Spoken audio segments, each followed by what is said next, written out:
Personal law board जो कि एक एनजीओ है, वो कह रहा है कि सुप्रीम कोर्ट का आदेश बिल्कुल गलत है, हम इस आदेश को नहीं मानेंगे। वो सुप्रीम कोर्ट के आदेश को चुनौती भी देने जा रहा है कि सभी बहन बेटियों को गुजारा भत्ता जो देने का आदेश है सुप्रीम कोर्ट का, वो गलत है।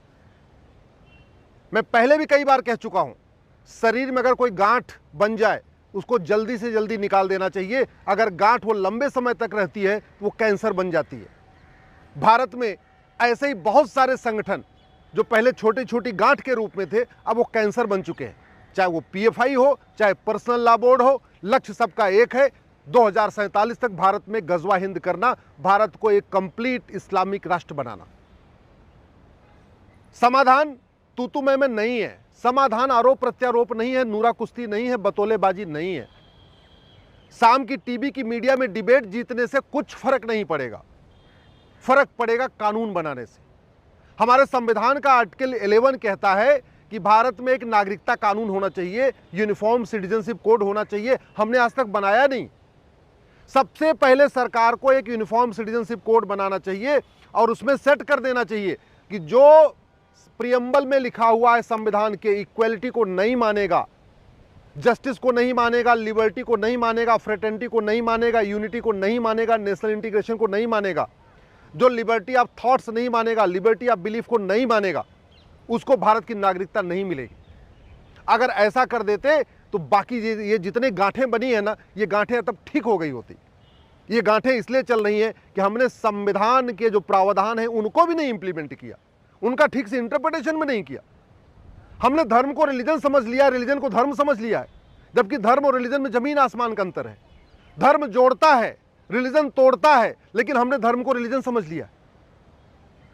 वो जो भी रिलीजन वसुधैव कुटुंबकम को नहीं मानते, नारी तू नारायणी को नहीं मानते, भारत में जो भी संगठन भारतीय संस्कृति को नहीं मानते, समता समानता समरसता को नहीं मानते, एकता भाईचारा को नहीं मानते, नारी तू नारायणी को नहीं मानते, सर्वमंगल मांगल्य सर्वे शिवे सर्वार्थ साधिकों को नहीं मानते, वसुधैव कुटुंबकम को नहीं मानते, उनको लाइसेंस क्यों दे रखा है? उनको बाकायदा फंडिंग हम क्यों करवा रहे हैं? इसलिए मेरा ये मानना है कि धर्म और रिलीजन को डिफाइन करने की ज़रूरत है और एक समान नागरिकता संहिता बनाने की ज़रूरत है। ये जितने भी देश विरोधी संगठन हैं, सबकी फंडिंग कैश में होती है। इनकी 90% फंडिंग कैश में होती है। जो भारत के अंदर ब्लैक मनी जनरेट होती है उससे फंडिंग होती है, या खाड़ी देशों से हवाला के जरिए होती है, पाकिस्तान से हवाला के जरिए होती है। लेकिन हमने कैश लेन देन पे लिमिट सेट नहीं किया। आज भी 2000 की नोट चल रही, 500 की नोट चल रही, उसकी ज़रूरत ही नहीं। ये कैश हमारे लिए जहर के समान है। चाहे वो नक्सली हो, चाहे माओवादी हो, चाहे अलगाववादी हो, चाहे जिहादी हो, चाहे मजहबी उन्माद फैलाने वाले हैं, चाहे मिशनरी हो, सबकी फंडिंग कैश में हो रही है। जब तक ये कैश नहीं बंद होगा, इन संगठनों की कमर नहीं टूटेगी। हमने आज तक यूनिफॉर्म पुलिस कोड नहीं बनाया। नतीजा यह है कि केरल की पुलिस अलग तरीके से काम कर रही है, बंगाल की पुलिस अलग तरीके से काम कर रही है, यूपी की पुलिस अलग तरीके से काम कर रही है। अगर हम जिहाद मजहबी उन्माद को रोकना चाहते हैं तो यूनिफॉर्म पुलिस कोड बनाना पड़ेगा, one nation one police code बनाना पड़ेगा, यूनिफॉर्म जुडिशियल कोड बनाना पड़ेगा। पूरे देश की जुडिशरी, पूरे देश की कोर्ट एक तरीके से काम करे, उसके लिए one nation one code, one judicial code बनाना पड़ेगा। हम चाहते हैं अगर जिहाद मजहबी उन्माद कट्टरवाद घुसपैठ धर्मांतरण रुके, हमें one nation one administrative code बनाना पड़ेगा। पूरे देश के कलेक्टर कप्तान एक तरीके से काम करें। अगर हम चाहते हैं कि इन जिहादी संगठनों की कमर टूटे तो हमें यूनिफॉर्म टैक्स कोड लागू करना पड़ेगा। अगर हम चाहते हैं भारत में जिहाद मजहबी उन्माद कट्टरवाद कम हो तो जो मुगलों ने मदरसा शुरू किया था उसको बंद करना होगा, अंग्रेजों ने जो मिशनरी स्कूल शुरू किया था उसको बंद करना पड़ेगा। भारत में one nation one education board बनाना पड़ेगा, वन नेशन वन सिलेबस लागू करना पड़ेगा। सब अपनी अपनी मातृभाषा में पढ़ें, सिलेबस करिकुलम कॉमन करना पड़ेगा। हम जिहाद मजहबी उन्माद रोकना चाहते हैं तो हमें भगवत गीता, रामचरितमानस, रामायण को अनिवार्य करना होगा स्कूलों में, प्राइमरी स्कूलों में। अब आप सोच रहे हो भारत सेकुलर है, तो हाँ, भारत में संविधान में ये लिखा है कि आप रिलीजियस बुक नहीं पढ़ाएंगे। ये भगवत गीता, रामचरितमानस, रामायण ये रिलीजियस बुक नहीं है, ये धार्मिक पुस्तकें हैं। इसमें किसी एक संगठन के लिए नहीं है, किसी एक कम्युनिटी के लिए नहीं है, ये सबके कल्याण के लिए। हमने न तो शिक्षा का भारतीकरण किया, ना हमने चिकित्सा का भारतीकरण किया, ना हमने न्यायिक व्यवस्था का भारतीकरण किया, ना हमने पुलिस व्यवस्था का भारतीकरण किया, ना हमने प्रशासनिक व्यवस्था का भारतीकरण किया। ऊपर से वहसी दरिंदों के नाम पे सड़क मोहल्ले गलियां चल रही हैं, तो जो उनके समर्थक हैं वो और मोटिवेट हो रहे। ना हमने गुलामी का नाम मिटाया, ना हमने गुलामी का निशान मिटाया, ना गुलामी की कुरीतियां खत्म किया, ना गुलामी की कुप्रथाएं खत्म किया, ना गुलामी की पुलिस व्यवस्था बदली, ना गुलामी की प्रशासनिक व्यवस्था बदली, ना गुलामी की शिक्षा व्यवस्था बदली, ना गुलामी की न्यायिक व्यवस्था बदली, ना गुलामी की टैक्स व्यवस्था बदली, ना गुलामी की व्यापार व्यवस्था बदली, ना गुलामी की प्रशासनिक व्यवस्था बदली। कुछ भी तो हमने नहीं बदला है। और जब नहीं बदला है तो फिर जिहाद भी चल रहा है, मजहबी उन्माद भी चल रहा है, नशा तस्करी भी चल रही है, मानव तस्करी भी चल रही है, सोना तस्करी भी चल रही है, घुसपैठ भी चल रही है, रोहिंग्या भी आ रहे हैं, बांग्लादेशी भी आ रहे हैं और आके यहां बसते चले जा रहे हैं।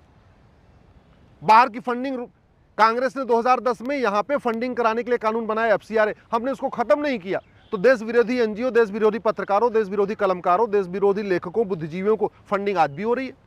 फंडिंग जब तक फंडिंग नहीं रुकेगी तब तक उनका एजेंडा नहीं रुकेगा। हमने उनके इकोसिस्टम को तोड़ने के लिए फंडिंग पे काम नहीं किया।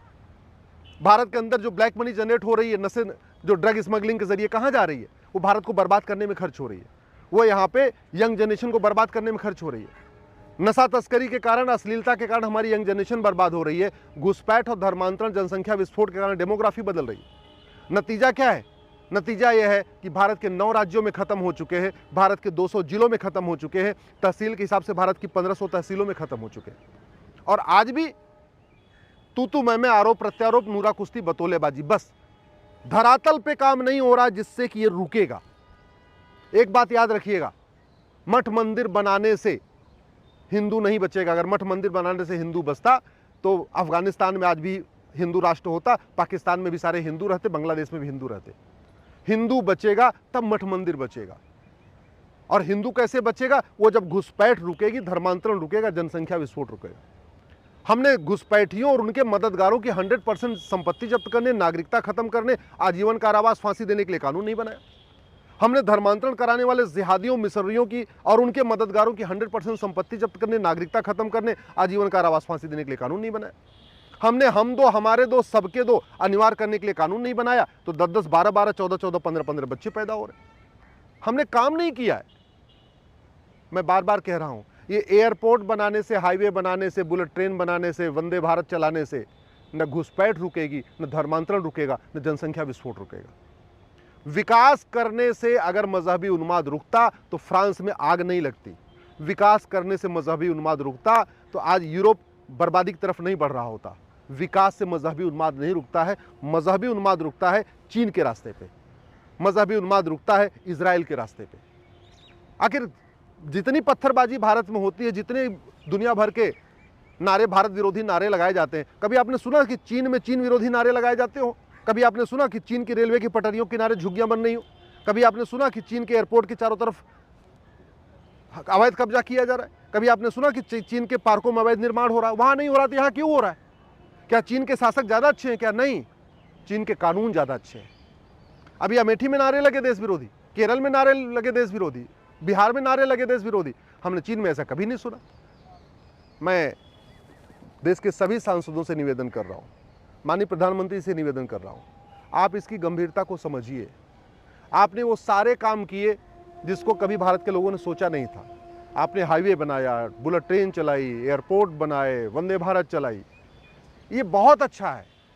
लेकिन अभी उस क्षेत्र में काम नहीं हुआ जिसकी आशा लेके सब लोग बैठे हुए थे।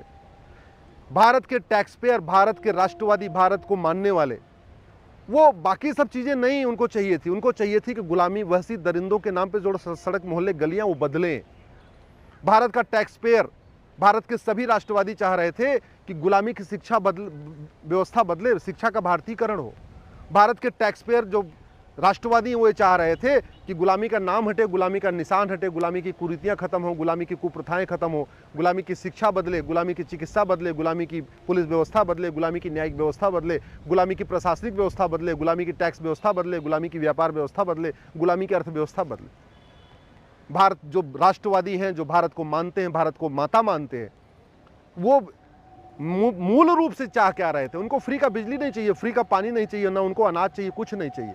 वो तो चाह रहे थे कि पाकिस्तान तो हमारे हाथ से निकल चुका है, बांग्लादेश, ईस्ट बंगाल बांग्लादेश बन चुका है, वेस्ट पंजाब पाकिस्तान बन चुका है, हम पूरी दुनिया से गायब हो चुके हैं, भारत के 9 राज्यों से गायब हो चुके हैं, भारत के 200 जिलों से गायब हो चुके हैं, भारत की 1500 तहसीलों से गायब हो चुके हैं। जितना बचे हैं कम से कम वो बचे रहे, लेकिन उसके ऊपर कार्य नहीं हो रहा है।